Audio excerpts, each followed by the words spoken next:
Bom dia, pessoal. Tudo bem com vocês? Iniciando mais um capítulo. Vamos estudar o capítulo 9, Espaço de Produção e Circulação Mundial, páginas 64 a 67, volume 2. Hoje vamos estudar as fases das revoluções industriais, ok? Produção antes da Revolução Industrial. No artesanato, a energia principal era da força humana e o trabalho era feito em oficinas sem grandes divisões. Os artesãos dominavam todo o processo produtivo. Na manufatura, apesar do uso de máquinas ainda rudimentares, a energia usada era humana ou animal, certo? Essas máquinas não eram máquinas que estamos acostumados a ver hoje. As máquinas daquele momento eram máquinas mecânicas e o homem era responsável por estar manuseando. Então, além do emprego da força humana, tinha também a força animal. Maquinofatura. A produção de materiais era feita de maneira manual, com o uso de algumas máquinas. Ou seja, a máquina nesse momento se torna responsável por produzir determinado produto, diferente da produção artesanal. Primeira Revolução Industrial. Bom, primeiro é importante entender que a Revolução teve início na Inglaterra no século XVIII e em seguida alcançou outros países, como França, Bélgica e posteriormente Itália, Alemanha, Rússia, Japão e os Estados Unidos, certo? Máquinas de tear. O que eram máquinas de tear? Eram máquinas para fabricar tecido através do cruzamento de fios, certo? Nessa época, as atividades comerciais comandavam todo o ritmo de produção. A Inglaterra, ela começa a explorar suas colônias através da matéria-prima, extraída dos Estados Unidos e da Índia. Os Estados Unidos, por exemplo, tinha a maior produção de algodão, favorecendo o avanço da produção de tecido, certo? Se destaca também nessa primeira revolução industrial a fonte de energia, que era o carvão. Com o avanço dessa energia, temos a chegada da máquina a vapor e também nos meios de transporte ferroviários, permitindo assim um rápido deslocamento de mercadorias e pessoas. Observe aí as imagens, da máquina de tear e na produção, com a chegada da energia nos transportes ferroviários, certo? Segunda Revolução Industrial. Aconteceu no século XIX, sendo marcado por uma série de inovações nas indústrias química, elétrica, aço e o petróleo, certo? O petróleo foi a principal fonte de energia de destaque dessa segunda revolução industrial. Lembrando também que teve outros elementos importantes, com as grandes invenções, como avião, alimentos processados, refrigeração, telefone, entre outros. Nesse período, os países que se destacaram foram Alemanha, França e os Estados Unidos, considerados como potências industriais. Intensificação do êxodo rural, certo? Êxodo, que significa saída, saída do campo para a cidade. Com a chegada da industrialização, houve um aumento do processo do êxodo rural, gerando um crescimento considerável da população urbana e também o aumento da mão de obra para as indústrias, certo? Fordismo. O que foi o Fordismo? O Fordismo foi um modelo muito utilizado na segunda Revolução Industrial. Em 1º de outubro de 1908, a Ford lançou no mercado americano seu modelo T, que era um veículo seguro, simples de dirigir e principalmente barato.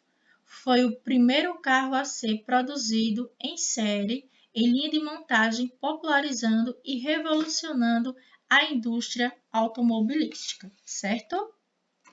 Chegamos na terceira revolução industrial, ou revolução técnico-científico-informacional, certo? Aconteceu no século XX, iniciando nos Estados Unidos, onde se caracterizou pela integração da ciência, da tecnologia e a indústria, certo? Nessa revolução, se destaca o desenvolvimento da robótica, da biotecnologia e da telecomunicação, e entre outros. Outro modelo de produção, na segunda revolução, a gente estudou o Fordismo, não é isso? Na terceira, foi a vez do Toyotismo ou Just Time, certo? Que era um modelo de produção que seria feita sobre demanda, ou seja, a produção só seria feita através de encomendas. Só produziam o que a população encomendava, certo? Que tinha como objetivo principal reduzir os custos de produção e os aluguéis de armazéns. Globalização. A globalização foi um marco na história da terceira revolução industrial, vinculada à economia de mercado, isso porque ele contribuiu ao máximo desenvolvimento dos meios de comunicação e transporte, que alcançaram proporções jamais vistas anteriormente, ou seja, reduzindo distâncias e obstáculos, certo? Por exemplo, quando a gente fala em globalização na questão dos transportes, hoje no sistema de aviação, os voos cuja trajetória ultrapassa as 12 horas de duração, desconsiderando as escalas, são considerados de longa duração. Antigamente, levava-se dias para que uma pessoa se deslocasse de uma cidade para outra, e meses ou até anos, quando o percurso era feito entre países distantes, certo? Principais invenções e descobertas da terceira revolução industrial. Muitas invenções e descobertas no campo da ciência e da tecnologia ocorreram e continuam ocorrendo até os dias atuais. Entre elas estão o progresso da eletrônica e da robótica, permitindo o aparecimento da computação e automação no processo produtivo, o uso de energia atômica para fins pacíficos, como a produção da eletricidade, desenvolvimento da biotecnologia e da engenharia genética e a conquista espacial e as bombas nucleares, que foi um destaque entre a disputa entre os Estados Unidos e a União Soviética, Conquista espacial relacionada à chegada do homem no espaço e as bombas nucleares foi devido à corrida armamentista, certo? Circulação mundial de mercadorias. Então, com a globalização, houve um grande crescimento da população, ou seja, através do desenvolvimento de novos meios de comunicação e os meios de transporte. Sem o desenvolvimento dessas duas áreas, não seria possível ter ocorrido revoluções industriais, certo? E o transporte que mais se destaca é o marítimo, que movimenta boa parte do volume de cargas no mundo.